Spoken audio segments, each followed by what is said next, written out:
Díobh fáistí, don chorás rééis agus inniu, leanúir raibh le scéal eile. Well, ní scéal, mar dheartha. Seo agat féalacháin. Feicimid, chun mar ásan siad, cín éagsúla bhéanán, fiúán na heiste mór fada gur féidir le étealt ó áidháin go háit eile. Talom agus feicimid scéal agus saoil na bhailacháin. Talom!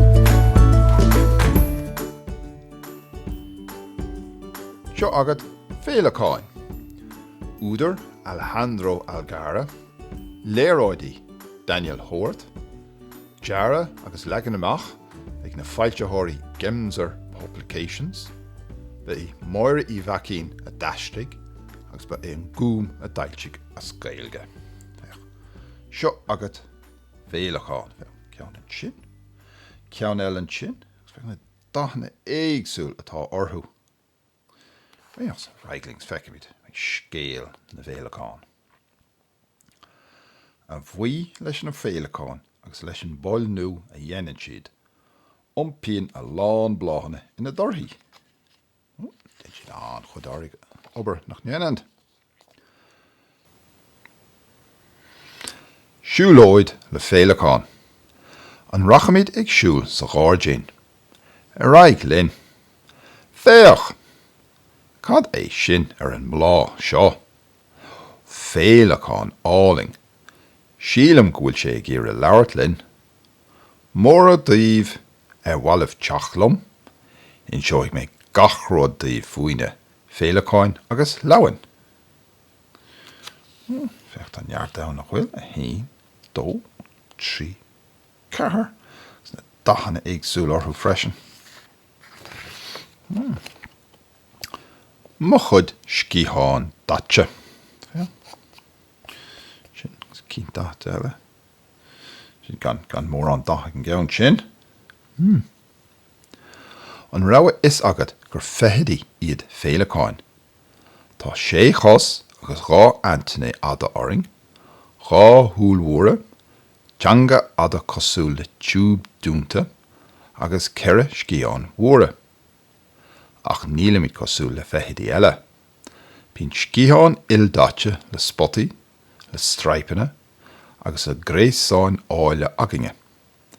Úsáidimid na dachanna sin chun go nathnóid a chéile faoin tua. Bhín scíthán níos dorcha ar féalacháin eile, iad don agus lia. Chabhraíonn siad leo dul a bhalach i meas na blondaí agus éilú ó ghaintéir. Nos an ceann sin. sé Jackar é eáil nach bhfuil, agus é ar an grán. Ceann sin freisin anna chosú leis an fás é níthe.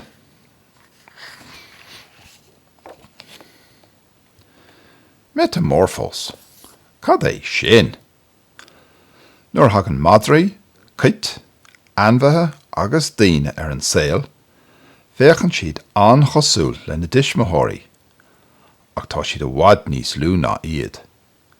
Ar nós gach féalacháin eile áfach, deach mé féin an éagsúil nuair a tháinig mé ar an saoil.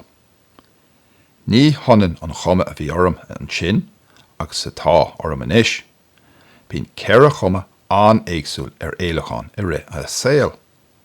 Tá athrú ó chuma amháin go chuma eile an difriúil lena chéile. Agus tá anum an bharúil ar an athrú sin, metamorphos. Búchal agus i daddy gata fiúin na brístí céine agus an tíléine céine orthú. Ó féach cat agus púsín agus matra agus coláin. Féach sin tá sin an difriúil nach bhfuil gomparáid leis na féalacháin leis na scítháin. As óbh a tháinig mé. Sí an óbh an chéad stad is saoil an éalacháin. I níiad dóibh cúplá leis na hathracha, té na máircha ó flanda go planda ag breth baiscinna dufacha bege bídeacha. Is minic a bherann siad iad faoi ghuileóga agus déanann siad a níhiil i gcónaí na hibacha a ágáil ar flandaí ó tháirg bia dá go báistí. Cruúan na hibacha tar éis tamil, agus tá an cruibh bheag amach as gach ceann acu. is a seo an chéad bhí a bhíon ag an gribh bheog seo ná an bhléasc uve. Njam, an bhlaste. Fech, sin nos péist en is teacht amach nach chéad. Is cinn sin eaten sin freisin.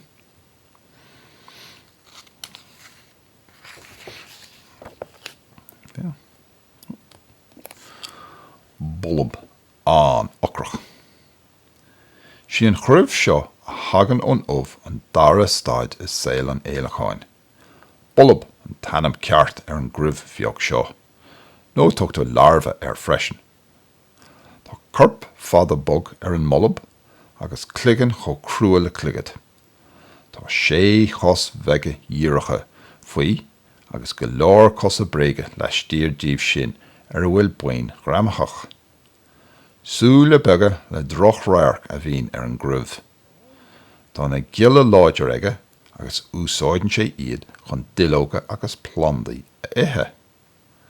Cahan an bulb a héal i githe, agus i githe, agus i githe, agus i déanamh caca.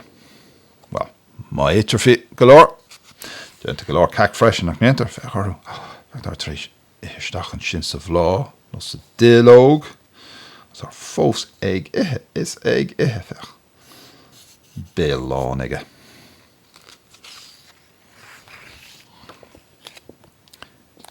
Ag ahrú crackan. Ihin an bulb a lán bia agus sin an fá a bhásan sé cho tappa sin. Toist gnach bhásan an crackan a bhíon bíon é a chuirde nuair a éiríonn sé róhuardó. Dús, fás an crackan nua níos scailte faoin seancheann. An sin, leis tír den chligan os glíonn an seanchrackan nach bhfuil ann inis ach slugán tírim gan bhá, agus sláuníonn an bulb amach agus a crackan nua lunrach bog Tá líon an tarthú seo ceithre uaire is saoil an bhuilbh, agus gach uair a tharlíonn sé bíon cuma beagánaí níos fásta an mollab. sé an bheog agus taíonn sin fechar, tréis fás agus fechar an seanchrackan. Titim de hir an sin.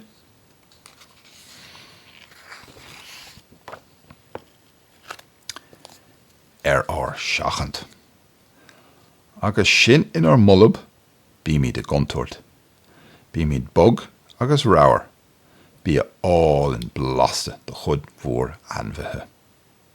Is iad na héin na naide is smó a bhíon agin, ach é hin leirtainna, froganna, buafa agus fihidí eile sin freisin. Is omí clas a bhíon agin chun sin féin a chosant. Tá gúirí géir a chluibh cuid agin, tá droch bhlas nó droch bholle chud eile agin, ag sin an cuid eile fós ahris thuúile nachracha nibhe. Clas eile a úsáid míid ná gud dachanna a bheith cosúil le da na nilóg, agus na blondaí a gcóníamíd, sa chi nach féidir sinna eáil go forasta. Fech na rudaí go léir atá ag géirí, an bulb beag a ithe. Son go locrasar who fresh and well. An tríú hahrú. Si an chrysalid an tríú stad is saoil an éilecháin. Nuair bhíonn an bulb fásta sách mór, bíonn sé réich an an metamorphos a chur gríoch. I dosach, nuair gíonn an bulb áit ó rúnach, is stiff faoi ghuileog nó géig ada gur a gás. Áite meid sé ná crocha as. An sin fannig sé ciún sucr go dtí go nosglóch an crackan jerig leis tírdach ligan agus teach créatóir de chinál eile fad amach. An chrysalid, an pupa nó an cocoon na hanúnach a thugtar an sin. Bíonn sé clúdathe leis an siad a ásan an bulb chun é féin a chosant. Cínéag sa fecha. Clúdathe. Sin náid an tagan dorlín an ahrú mór. An tahrú jerry. Fanan an chrysalid ciún fa tamil fada sa bhíon ahrathe ag teacht ón taobh stig. Fás an scíán agus Anthony, chomála cosa fada agus súile. Cahan féleáin áirithe an dhíomhre ile a bhurm Chrislíd gan cór asta. Nuair hagan an tam ceart, scailtean bléas gan fúpa síos fe an ruime agus tá an féleáin glóite amach. Inis tá an cearthú stad, an stad dhéarnach hagan, an féleáin fásta. Yeah? So, tá sín sé mar sin, sais na cholle. Sé fós na cholle, fech na scíhánig fás an sin. Ein siad níos mó, fech tá na Anthony treis fás freisin. Agus tá na cosa treis ahrú féach. Agus inis tá an fás agus níos mó ar na hathrathe go léir. Agus an sin, tá an scilt mór stahan, agus amach leis an féleáin áling. Féleáin fásta. An chéad etalt. Nuair a dag mé mar Chrislíd, bhí mar chorp rockach go háire mo chud scíháin. Níte tírim, níte láide go leir stócha. Ba in chéad rud a rinne mé, ná drapa in éirde dhéig chun foiil a cheolachaigh mas scíháin, chun iad a lethnú amach. Thóg sé sin beagnach úr go le orm. Bhí mé scanrathe. Bí mé go mór a gáintúirt ag an buinte seo, mar ní féidir an etalt nó éilú nar bhín ar gud scíháin fós floch. Bíon orint fannacht go mbíonn siad sínta amach go leathan agus trimethe i gceart. Is maith an rud é nach bhacha éon ar bith mé. Tar lom, téime sé getalt. Chain éon sin i getalt. Lorg, féleáin le nithe. Fech. Mo gáidín, mo chun bláhanna. Is mór an sport í an etalt. Et líam ó flanda go planda, ag cuardach na mláhanna is fearlam. Is sprálam a nechter millish a vlasa. Feimid a lán foiineh chun etalt ón joch villis hiocrúil seo. Wille is agad chun sa ólamid an nechtar? Nuair hrisimid blá álinn datse cúra, sínemid amach an tjanga ada a bhín filte sús in ar méal. Suamid an nectar agus bogamid go gasta chu an chéad bhlá eile. Níon mid stad ná cónaí roáda in éon áit. Cean agus siad éitilt ó feic mé sa sí líon nectar an sin nach bhfuil. Sin ag éitilt chun cí ceann eile. Sé Jackerí de eáil nach bhfuil, mar go bhfuil siad ildatse ar nós na plandaí agus na bláhanna eile.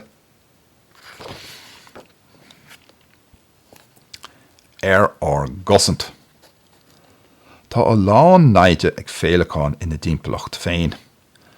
Onsaí in éon, lairtainna, froganna, buafa, snáthadaí móra, dúin alla agus a lán anmhathe eile sin. A luithe a eicimid éilimid uhu trí etal suas san air ach ní leor é sin a gcónaí. Tá arm chosanta agin a úsáidimid chun nach níos fao sin. Tá drochflas ar chuid agin agus tá cuid eile agin nimhnach. Tá féleáin eile a dhéanaan ahris ar gha nó ar chro dilóig a fiúte nó ar chuirt crown sa chi nach náam seoig an náid sin. Fech an dos an cean sin, se anna chosú leis an ground nach bhfuil. Brenín sé sin ar nós dilóga. Is ní dólan go blas jazz an geann sin.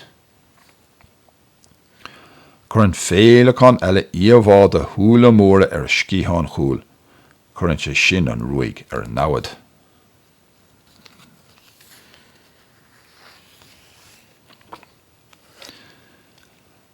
Féleáin lé, féleáin ihe.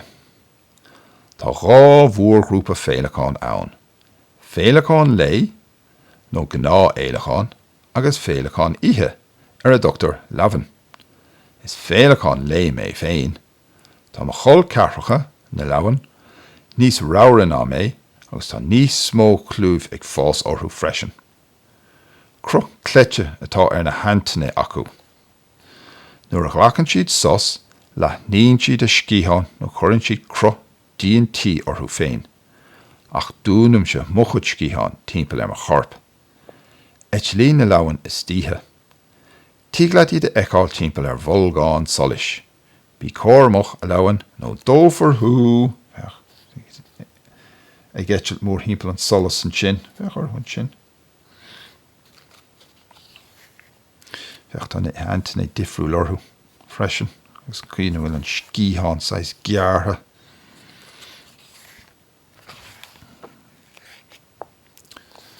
Lavan.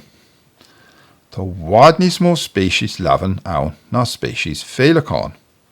Tá lavan áirithe anmheog, tá lavan eile olmhór, go scíán áile léitheanta ildáte orthú.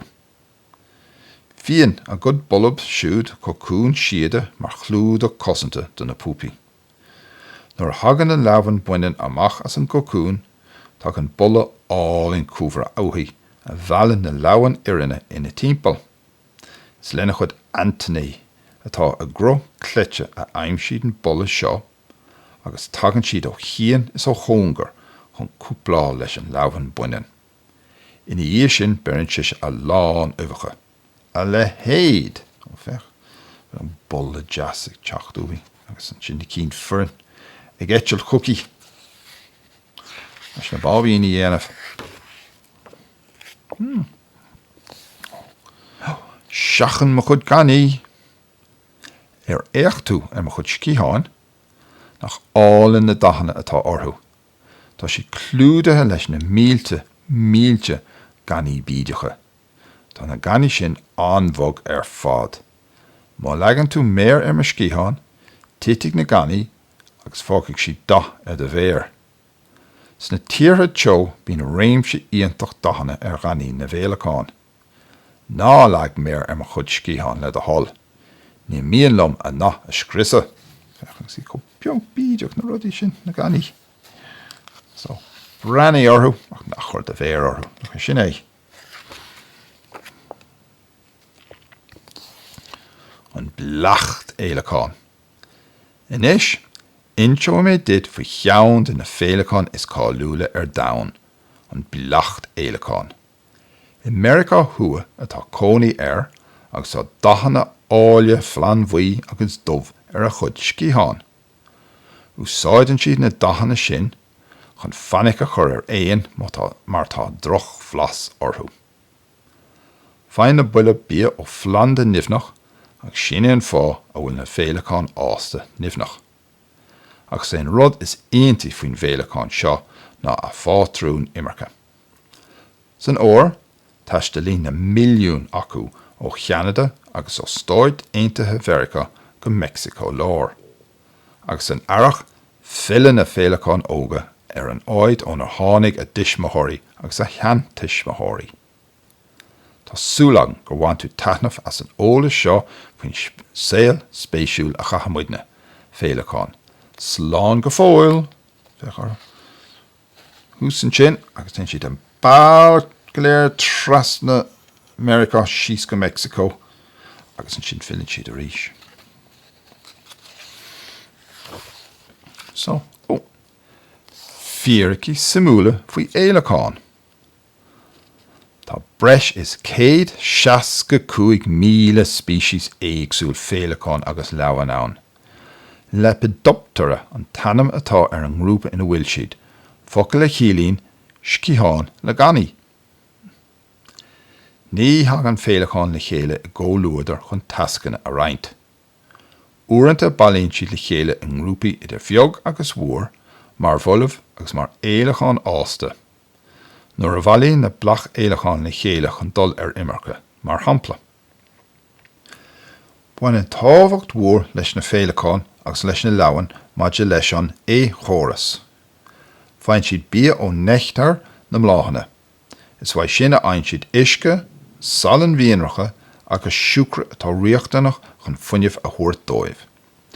Cabhraíonn siad le palnú nuair a iompríonn siad pallan agus iad ag eitilt ó bhlá go blá.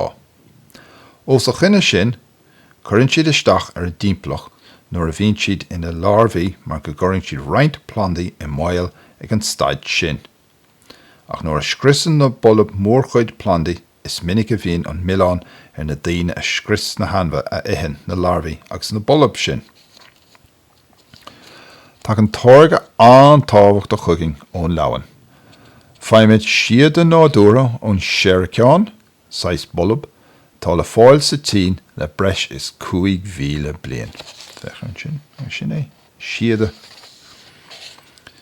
Scris an leabhain eile plandaí saothraithe agus foríseacha fiú. Is gnách gurbíad na bolb is cúis leis na scris seo. Ceann den na leabhain is measa ná an leabhain mar sála péine. Din an larvaí an leabhain sin neadacha siide a mín cuma pobal orthú agus bíonn siad lán le bolb. Ihin na bolb snáthadaí na grán péine, éiríonn na grán lag agus fainn siad bás. Bogan na féilechán péine sin ó chrán go chrán, ceann iníg an chin eile ar nós mórthúil, nós a thug a tanam dóibh. Leabhain eile a dhéanann damáiste ná an leabhain éadaí, hen snáthín anmhaithe agus plandaí ar nós ola agus cadás. Is feach? Puil tá na bolb sin tar éis an gantí sin a scris nach bhfuil. So, bin agat féilechán. Simú, súlan gur hahan sirih, agus tá mit snú búla liveríis agus leis an céad scéal eile. Dí sin, dalach rá, slán!